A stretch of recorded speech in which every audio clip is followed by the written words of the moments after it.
Guys અત્યારે અમે ચૂલો સળગાવીને બટાકાનું શાક અને પૂરી બનાવી રહ્યા છે। પેલી બાજુ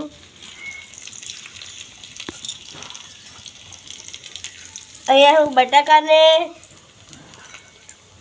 નાનો નાનો એકદમ મસ્ત ચૂલો બનાવીને અમે અત્યારમાં મસ્ત રીતે અમે બટાકા ચોપ કરી લીધા છે। હવે પેલી બાજુ ટામેટું છે, મરચું, લસણ બધી રીતે નાખીને બટાકાનું શાક અને પૂરી બનાવી રહ્યા છીએ।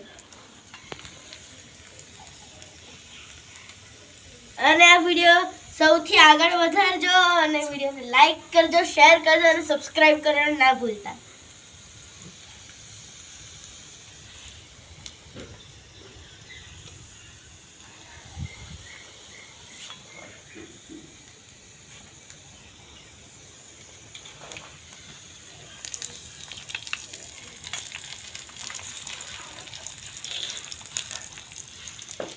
બટાકા એકદમ મસ્ત રીતે ચોપ થઈ ગયેલ છે અને હવે આપણે આની અંદર બટાકા નાખીને વઘાર કરી લઈશું।